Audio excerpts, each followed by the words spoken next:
Hello everyone. Good morning, ITCS. No, normally it's like woo. It's like I love it, like okay, let me do it again. Like, you ready? Huh? You ready? Good morning, ITCS. Yeah. Hello. I love you guys because I need a lot of power for this one because you know I presented that to my colleagues yesterday. They were like, "Damn, this is shocking." So I put the disclaimer: everything is true, but you have to verify for yourself. You know. So that's it. And this hurts. All right. So be ready. So the cloud is amazing. Okay. So we're here on the Green IT stage, and why I'm saying that because it's hosting amazing applications. I'm a fan of science. And I love social psychology. Although I'm a PhD in robotics, I love Snapshot, for instance, this application which is a FOMO science app, you know, and this one which is Instagram, you know, it's a narcissism science platform. You should try. I mean, I guess you're all on it already. And Facebook, it's a fake news science platform. It's amazing. So this is like composing a lot of the internet traffic and a lot of the cloud usage. And I had the chance, you know, my cap is not just because I'm a fan, I work there. And I met the director of AI of this cloud over there. So I put some random colors, it's the G cloud. And he told me that they actually have about 10 tons of electronics coming every day to grow the cloud. 10 tons, okay? It was 8 tons in 2018, so evaluation today is 10.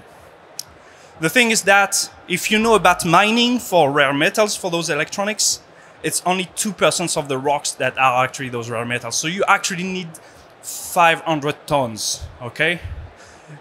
For what? For sending that picture on the social network and say, hey, son, look, that's the mine where, you know, which is hosting your picture. So when you do that by 30 to 15 kilograms bags, that takes a long time, or you just need 16,000 people. That's the thing.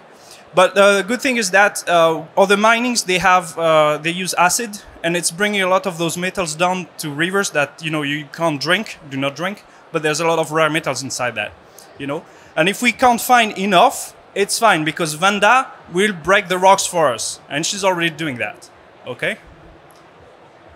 So we, as space engineers, we see that from space. We see things moving, okay? We were compelled, and we need to do something about responsible cloud. So that's what we did. Also, it's in Europe. So what we do and what we've seen is that Green IT is focused on efficient power. That's nice. Recycling, that's super nice. But then there's a lot we can do just as engineers. Optimizing code, optimizing software and operating systems so that you have to use less resources for the same purposes.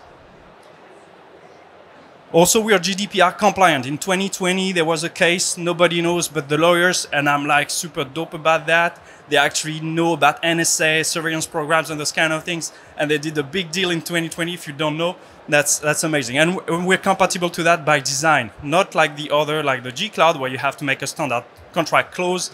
If you have a complaint, you are screwed.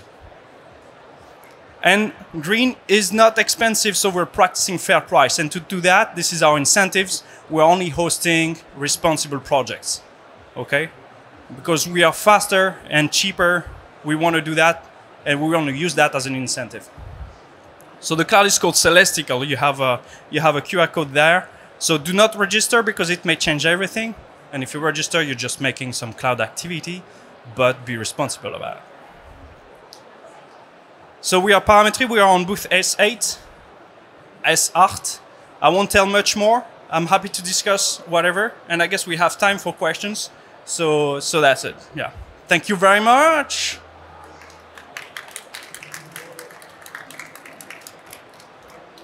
Any question?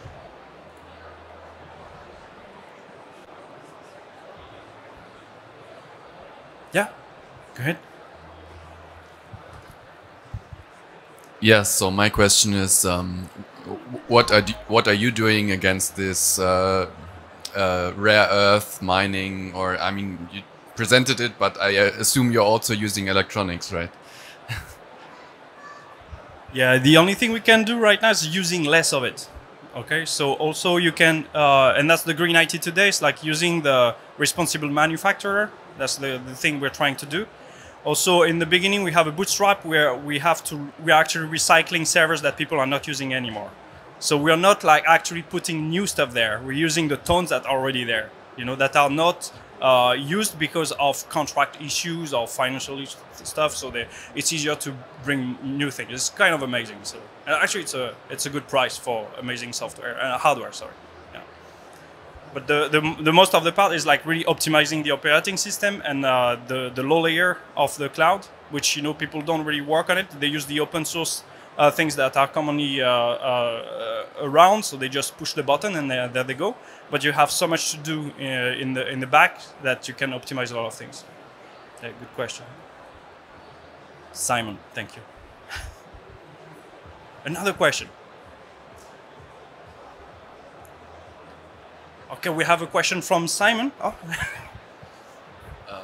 Yeah, so you're talking about that you're optimizing the operating system. So exactly where do you get the gains in the optimization? Because I think open source software is in big parts, like a lot of people are working on it. It's quite good. We are using open source. I'm a full advocate of open source. We're actually contributing back to open source. And what we're doing, we are using Linux, but we're using source Linux. Okay, we're not like just installing a Linux that has been compiled by somebody else. We're doing a lot of work on optimizing from the kernel to the whole shell around the kernel. So, and we get the gain is like we are 3 times faster just by doing that. Then you add up the operating system tweaks. You're even more faster on the network, etc. So that's amazing. And in the past, when I was in another company, people were testing their software on my hardware. We had exactly the same. The system was totally different. I was 3 times faster than them. So that's the thing. Up to 5 times sometimes, depending on the software. So you have amazing powers in IT to do that, and that's where we are today. We can beat them. Anyone? Another question? Do I have time, Larissa? Or yeah. 5 more minutes. We can do a quick poll then. Okay. Who is using a cloud service here in the room? Right, nice. Yeah, here, there, right. Who is using one of the apps that they recognized in the beginning? All right. So the guy's like, I'm sorry. It's like Flickr in 24, they were making uploads of 3 terabytes a day. Okay. 2004. Today it's totally different. So how many pictures do you upload? Picture is the file that is the biggest you can generate the most quickly. Okay. On my phone, which is a shitty phone, it's 5 megabytes. On your phone, it's a dope one. It's 12 maybe. I'm sorry. It's okay. It's okay. You know now. If you don't use apps like Signal where you have peer-to-peer, then you're using the cloud storage. And storage is the thing that grows the fastest. That's why the people work on, on the pictures I've seen, which is very sad. Who has a car? I know, it's awful. Yeah, you have a car. You have a question, yeah? So what kind of customers do you have? Thank you. I should hire you as my business developer. That's we have people who are actually using cloud services, mostly US cloud services, not to name them. I have all the business cases I have, they are being ripped off, for the things they are doing online. So usually when you have a simple web app, small database, you're giving a good service, etc., you're being ripped off just for the load balancing. Half of the price might be the load balancing. What is load balancing is that if you have somebody from the US, they are redirected to another server to get to your application. That's load balancing. So when I work with them, usually as we are 1/3 faster, we're also like 1/3 cheaper, like 70% discount somehow from the price they were paying before. And they don't lose in performance. Sometimes they even earn on performances. So our typical clients are people who have a small app They're just starting. They're being totally ripped off, and that's it. And on the other side of the spectrum, we have other clients. They are paying a lot already. You know, like it's more like in the 10Ks because they are doing analytics, and they're also being ripped off on the analytics part, although they don't have much data. You know, I've seen like some they pay 7K bill a month, and they have 150 gigabytes of data, or static, and that's what they play with.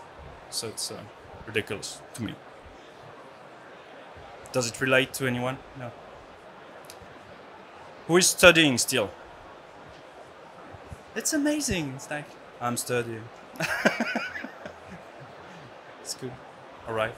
I hope you can work and get experience in the cloud. This is an amazing experience to work in the cloud. You actually see the internet. You know, it's like you see what's happening on the internet. Half of the traffic is robotic, most of it. The other half is pornography. And the other half is this guy sending pictures. It's 150%. Yeah, you got me. But yeah, talk from that in thirds. But thank you, Larissa. Thank you, everybody. And have a good one. We're in booth S8, as I said on the next slide. And please do not hesitate to reach out. This is the website, celestical.net URL. And you have a little survey there. If you're interested, I'll keep you posted. But thank you so much. All your support is welcome because we need to raise awareness on these things. Thank you so much.